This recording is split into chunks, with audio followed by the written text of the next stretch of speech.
Welcome to Tycoons of Small Biz, a podcast designed for small business owners, the backbone of the American economy. Join us as our hosts Austin and Landon share insights and experiences as small business owners, active investors and operators who have started, bought, sold, and grown several successful businesses. Tycoons is powered by Backbone Planning Partners, a business consulting and wealth management firm built specifically to serve small and medium-sized businesses.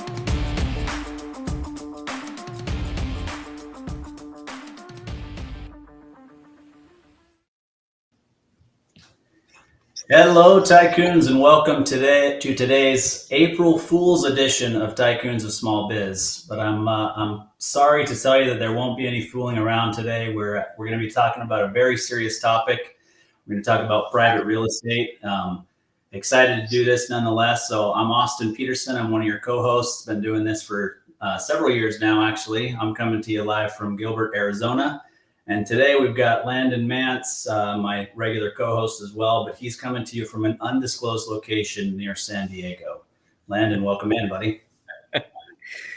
Good morning. Good morning. Good morning. We're amongst a true business warrior, apparently. Yes. Yeah, actually, I felt like wearing this hat. I went to grab a hat and I thought, you know what, I'm going to wear that business warrior hat today. I've been meaning, and you and I have both been meaning to put together some swag for the show as well as for our practice, and we just haven't actually done it. And I love the message of this hat. It could easily just be, a representation of who we think we are or who we think all entrepreneurs are. But this happens to actually be a business that was on our podcast probably 3.5-ish years ago. So yeah, so if you're not familiar, check out Business Warrior. They're a great marketing company based out of Phoenix, Arizona, and Las Vegas. Yep. I still rock my Business Warrior shirt all the time.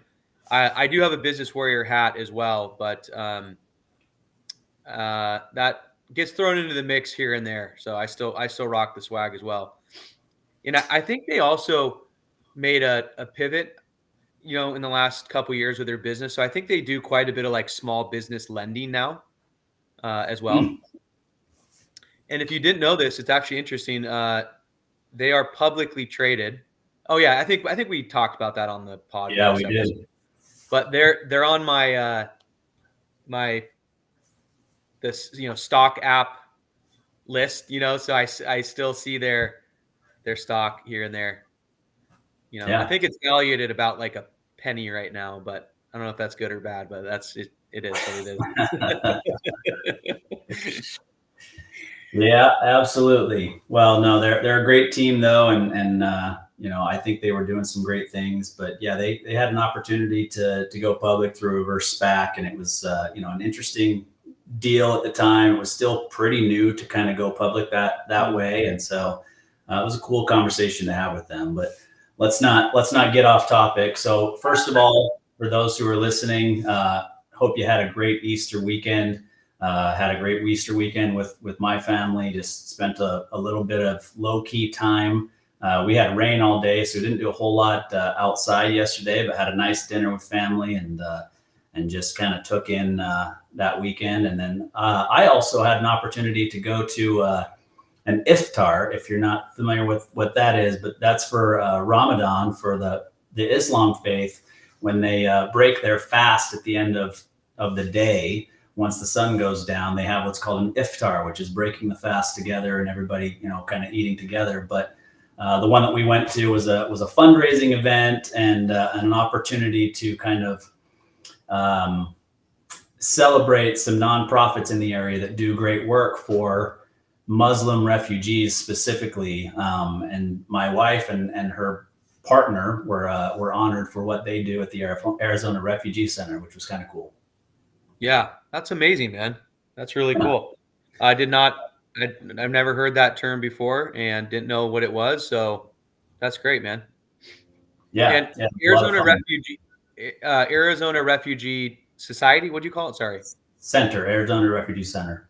Yeah. Is that the nonprofit that Robin works with? Yep. Okay. It is. She's working there full time now. They've actually only been up and running about maybe 6 to 10 months, something like that. And they had no idea they were being honored or receiving any kind of an award. It was a shock when we're sitting there at the table and they were called up for that award. So it was cool to be there and to support her regardless. But that was kind of an icing on the cake type of a deal. Yeah. Yeah. If anyone's listening, check out that nonprofit. They do some incredible work. Yeah, no doubt.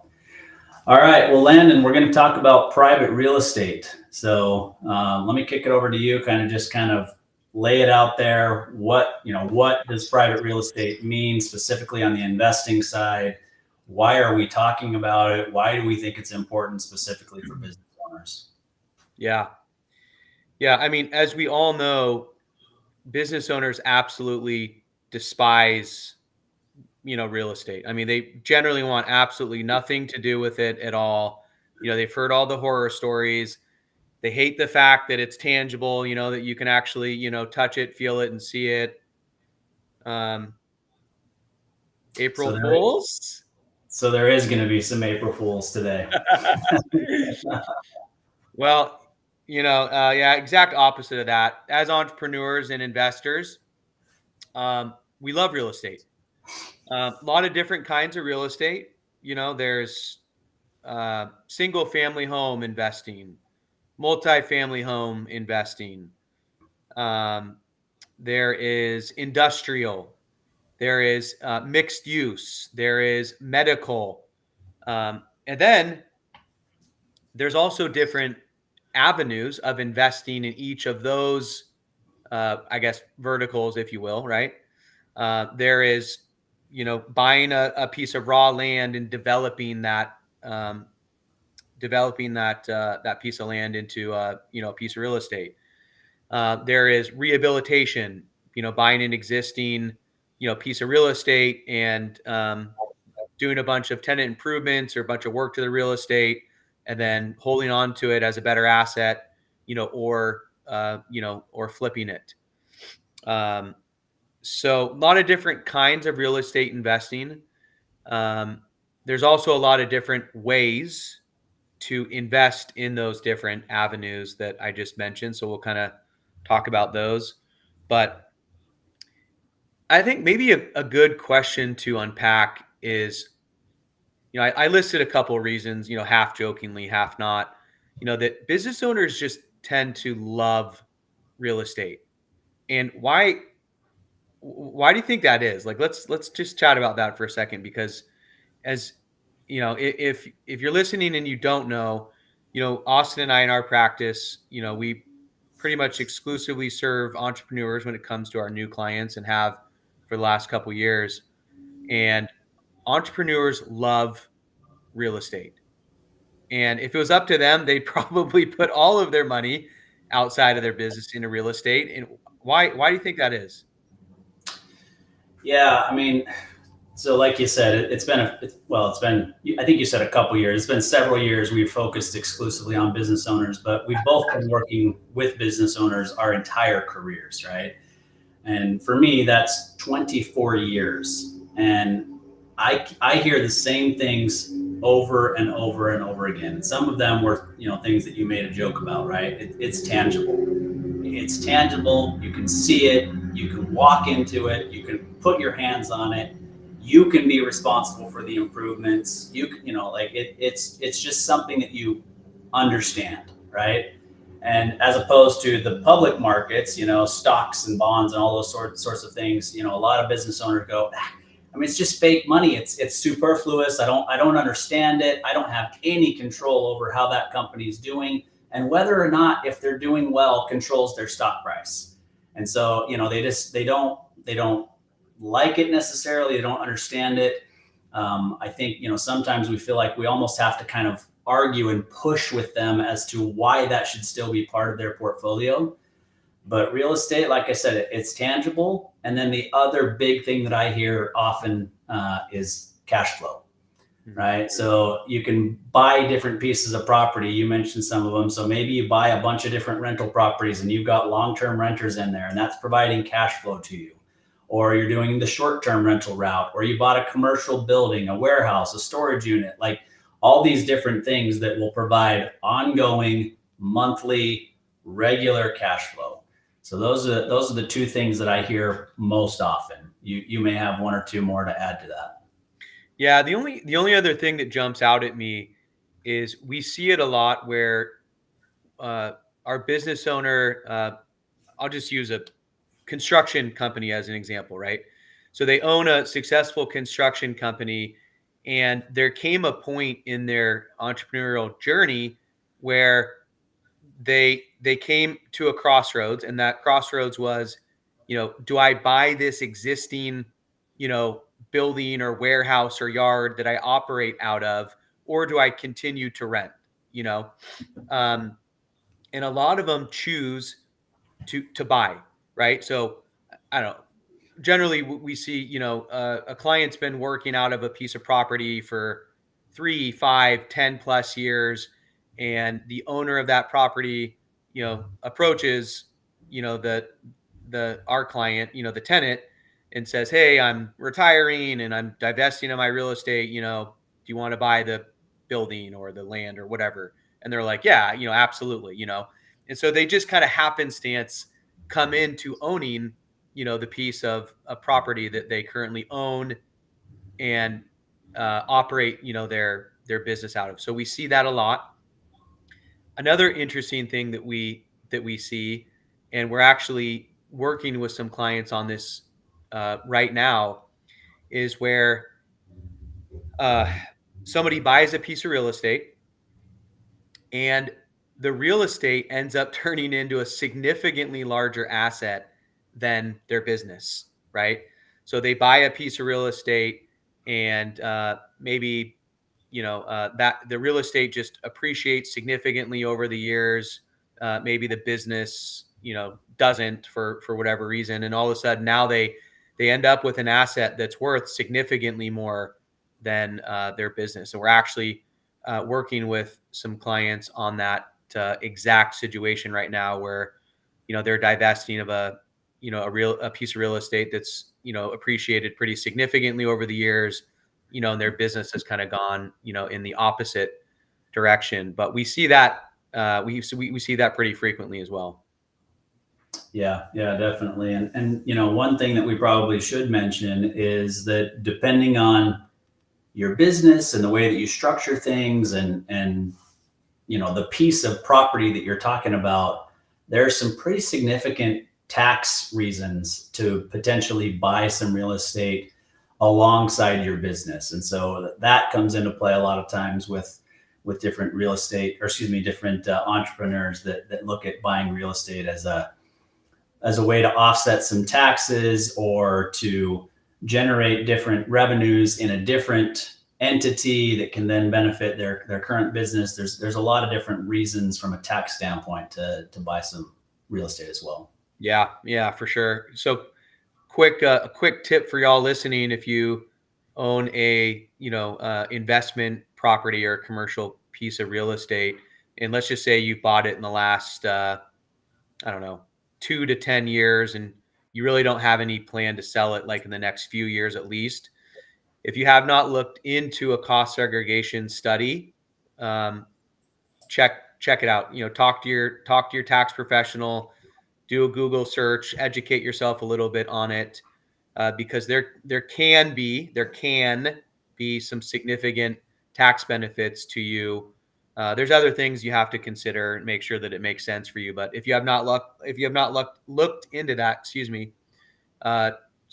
do yourself a favor and spend a little bit of time doing a Google search, and then certainly you can reach out. We're happy to have a conversation about it. But cost segregation study can be a really significant tax savings play if it makes sense for you.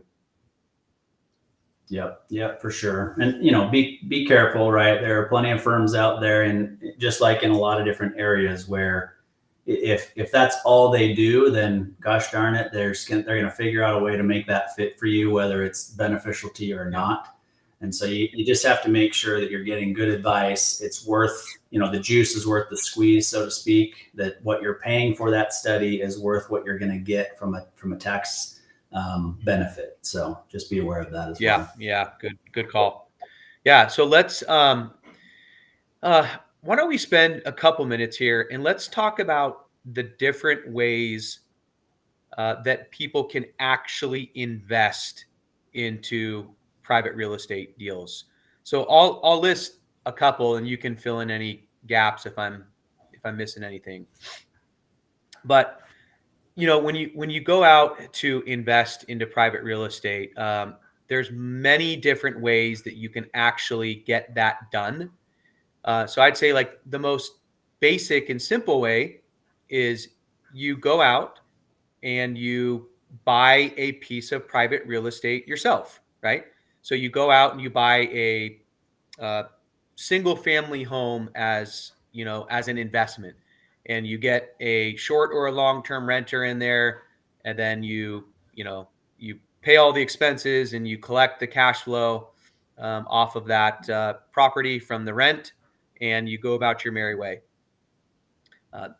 Unfortunately, making money doing that in the last couple of years has been extremely difficult with the huge rise of property values, interest rates going up. Obviously, rents have gone up as well, but cash flowing on those properties, if you bought something in the last year or two, probably pretty challenging. All right, so you can go out and you can buy a piece of real estate yourself. Okay, another way is a group of people are going to pool some capital together, maybe a very small group of people, and you're going to go out and you're going to buy a piece of private real estate with a small group of other people. Maybe it's kind of led by a lead investor, somebody that has done this before, but people put their capital together and they go out and they buy a piece of private real estate. So that's another way. Okay, so let's like move up the ladder here. So from there, another really popular way is through a let's just call it like a fund structure, where you've got like a GP/LP structure. So you've got general partners and you've got limited partners, and the general partners go out and they raise money. Generally, they already have a piece of real estate in mind, but they're going to go out and they're going to raise money from limited partners, and they're going to buy a piece of private real estate, generally with some equity and with some debt. Not always the case, but most cases. And the general partners make all the decisions. So they select the real estate, they execute on the transaction, and then they manage that property moving forward. And they essentially have all of the control. And as a limited partner, you're just an investor with a bunch of other investors in this kind of pool structure. And that's a really popular way of investing. And then from there, without going too far into a rabbit hole, then there's a whole slew of other let's just say fund investment vehicles, right? So there's public REITs, real estate investment trusts. There's private REITs. There's interval funds. There's crowdfunding. So there's all kinds of other, methods to invest in private real estate. But anything you can think of I might have missed there? No, I think you hit them all. I mean, I think what's interesting about the different methods is that all of those methods essentially, maybe not a REIT, at least not to my knowledge that I'm aware of, where you could do raw land, for example. But any of those structures that you talked about, it can be any type of real estate, from raw undeveloped land all the way to fully functioning, rented out apartments, hotels, whatever, that, they may be buying and just running because they're fine. Or like you mentioned earlier, they may be buying them, rehabbing them in cycles, so to speak, and then re-renting them out at a higher rent rate. There's a lot of different ways to make money, and all of those structures work for each of those ways to make money. Yeah, for sure. So I can just talk about, a couple of real estate things, deals that that I've done, just to kind of give a little bit of color. Just same thing when you're building out an investment portfolio. It's the same considerations that you and I have been talking about on the last several podcast episodes, that we have recorded. And the key is diversification, So if you're looking at investing in private real estate, you want to consider spreading out your monies into the different kind of categories of real estate. So I think the last 3 real estate deals that I've done, one was a GP-LP structure, and that was industrial.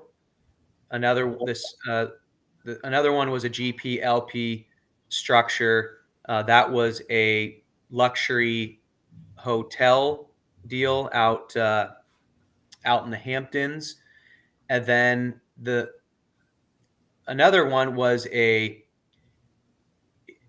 mixed use industrial residential ground up real estate development deal in South Salt Lake City. So different asset classes, different stages of their development, and different areas of the country. And so just like when you're building out a traditional investment portfolio of stocks, bonds, mutual funds, ETFs, REITs, whatever might be appropriate for you, same thing goes when you're building out your real estate, portfolio. You want to look at the different, looking at different asset classes, maybe different structures of investing into those real estate offerings, different areas of the country, different investment managers, because there are thousands of different real estate managers out there. And a lot of them have different ways that they invest, right? So like you mentioned, the raw land, some of them are buying a piece of raw land and they're going to develop that into something. And I would say that's on the, if we're looking at the risk reward spectrum, that's going to be more up towards the top right, higher risk, but certainly you're looking for a higher reward if you're investing in a developmental type deal. And then, you go lower on that risk reward spectrum, that's going to be, buying your first single family home investment in a, let's say a developed market like where you live, Phoenix, right? So you go out, you buy a, single family home for, $400,000, you plop a renter into it, and hopefully there's a little bit of a bogey there where you are, the cash flow that you're getting from your renter is a little bit more than what you're paying for your mortgage. So that would be kind of on the lower end of that spectrum. But yeah, just like any investment portfolio you're building out, diversification amongst, location, the asset manager, the type of the real estate, the structure, all important considerations. Yeah, no, there's no doubt about it. And I think, just to add one more point to that is it's important to understand the pros, the cons, the risks, and the rewards for each one of the investments that you get into, right? Like you mentioned, raw land development maybe is higher risk, but if you're like me and you grew up in a family that worked in construction their entire lives, and you have kind of an understanding of the different stages of that, well, then maybe the risk is a little bit lower for somebody like me who understands, that you can actually buy it at this stage and sell it at this stage instead of buying it at this stage and taking it all the way to that stage. There's different levels of risks at each stage. And if you understand that and you look at it and say, well, rather than going for the home run where my risk may be just exponentially large, maybe I can hit a single or a double here and then let somebody else who's better equipped to take on that risk do that portion, right? And so just to kind of give you an example there, it may be buying a piece of land that's zoned agricultural today, but around that land, a lot of the land around it is being developed into single family neighborhoods, right? And so you may purchase that particular piece of land, put some time and some money into getting that rezoned and getting a plat map drawn so that it's ready to be built on. Everything's approved through the city or the county or whoever that, authority is to approve that. And then at that point, you sell an already pre-engineered, pre-platted to a builder, right? Who's then actually then take it on, put the roads in, put the utilities in, and then build the homes. Well, that's their business. That's what they do, right? The risk goes, this is my own experience talking, the risk goes way up as soon as you start moving dirt, right? And so if I can do that single or that double, I can still make some pretty good money by putting my time, my efforts, and my money into getting it rezoned and platted.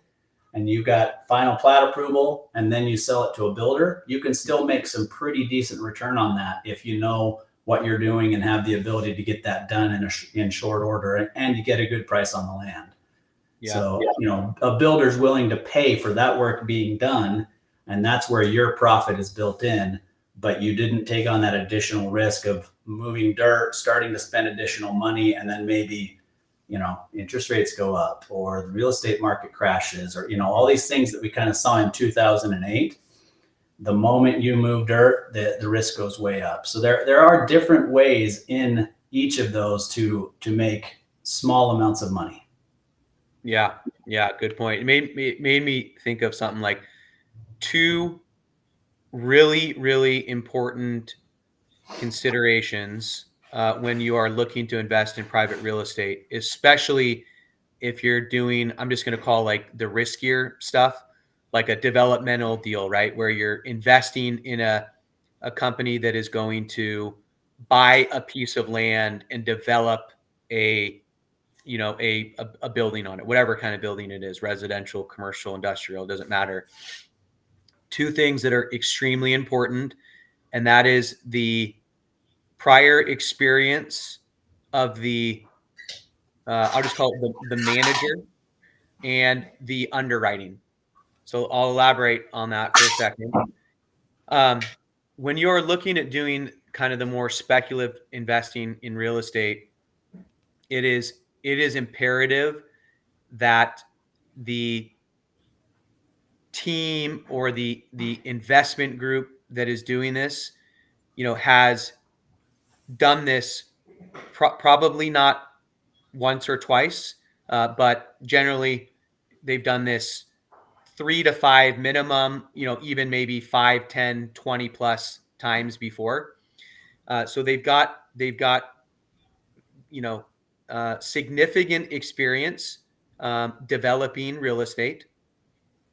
And then also another thing that's really, really important to understand is how they underwrite the deal. You want to look for a manager that is going to underwrite the deal conservatively. And they also are going to consider all the things that could possibly go wrong, like worst case scenarios.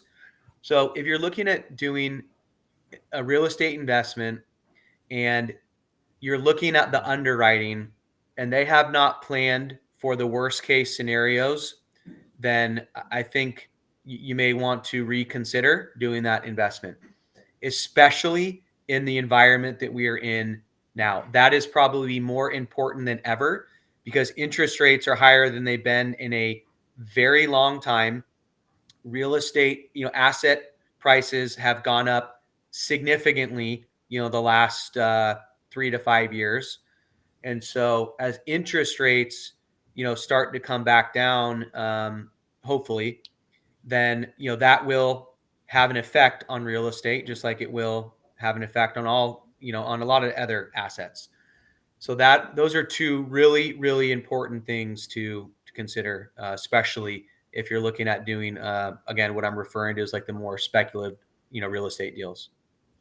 Yeah, no, absolutely. I think if somebody's not willing to show you kind of the worst case scenario, or what if I'm wrong, or what if our estimates are just completely off. This is what it's going to look like. If they're not willing to show you that you may actually lose money by making this investment, that should, put your radar up, so to speak, to say, okay, I need to dig a little bit deeper.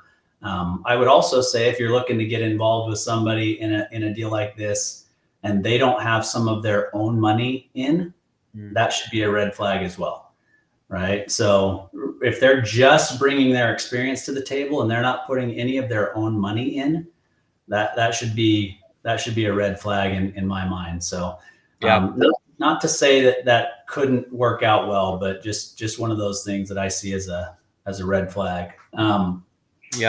I got one. Hold on. I got one example just to kind of paint a picture for people.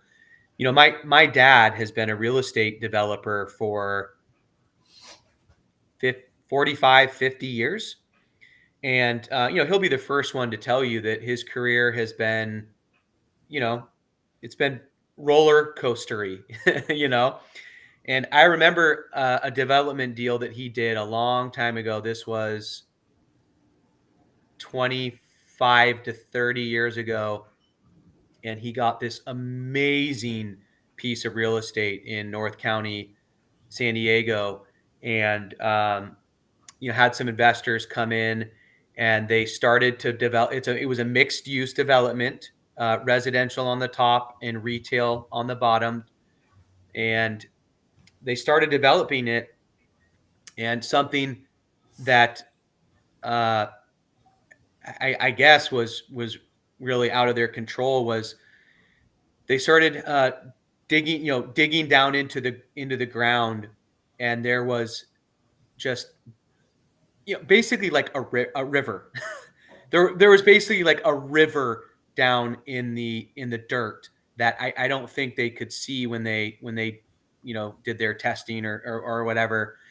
And it just caused an unbelievable amount of delays and additional monies, and just it was it was much more than just a thorn, in their side. It was a significant hurdle that they ultimately really weren't able to overcome. And so, that's just one example for people to kind of visualize, is like when you're investing in these developmental deals, there are so many things that can go wrong. And again, that's why it falls much higher on the risk return spectrum, is because there's just a lot of unknowns when you're developing a piece of real estate into a building. Yep. No doubt about it. So we're running a little low on time. We always try to keep these to around 30 minutes. So let's kind of get close to wrapping up. But just one thing I want to mention, just to kind of be on the lookout if you have any interest in real estate at all, is that we've gone through this period of interest rates increasing. And you've got people who bought into properties expecting the interest rates that we used to have to continue for a long period of time. And they did that in an adjustable rate mortgage, or they were doing a rehab, and now it's time to transition to long-term financing, and they're having to refinance at rates that are higher than expected. And so now maybe they can't actually afford to kind of finish that out. And so there may come a time here relatively soon where there's going to be some distressed properties that are on the market and have the ability to actually, turn into a decent profit for the right person who has some liquidity and has the ability to take advantage, so to speak. I don't like to use that term because somebody's, on the other end of that, but take advantage of an opportunity here that kind of came about just because of, bad luck, poor planning, change in interest rates, whatever you want to call it. And so just something to kind of keep in mind. But, real estate, as everything that we talk about on this show from an investing standpoint, should be a part of an overall well-diversified portfolio. And you need to understand your risks, your rewards, and you need to be guided by proper advisors who have an expertise and experience that can provide the advice that you actually need to have when you're making these types of investments. Yep. Yep. Well said. I heard this the other day. It was pretty funny. A real estate investor that I know, a really well-known one, I was talking to him and he said, the zombie apocalypse could be coming for a few different asset classes within real estate. So just a different way of saying what you just alluded to. But yeah, it's unfortunate because, like you said, there's going to be other people that are on the wrong side of that equation. But to get themselves out from underneath, what they are currently facing, they're going to have to divest of some of their assets, maybe at a loss, but somebody has to pick it up on the other side. So there'll definitely be some unique opportunities here in the next, call it, 2 to 4 years. So as always, appreciate you joining. If you're joining us live, thanks for being here, and peace out on this April Fool's Day. Yep. Thanks for being here, guys. Happy April Fool's Day, and have a great spring. You've been listening to Tycoons of Small Biz, a podcast for small business owners by small business owners.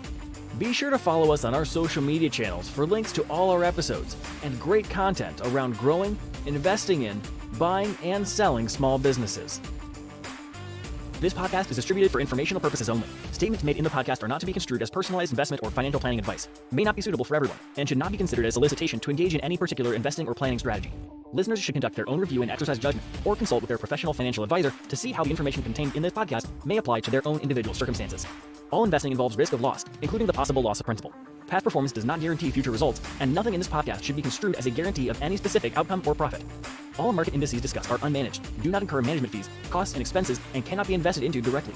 Investment advisory services offered by Backbone Planning Partners, LLC. Neither Backbone Planning Partners, LLC, nor its representatives provide legal or accounting advice.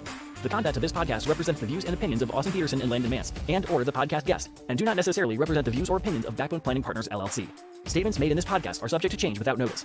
Neither Backbone Planning Partners, LLC, nor its representatives, the podcast host, or its guests have an obligation to provide revised statements in the event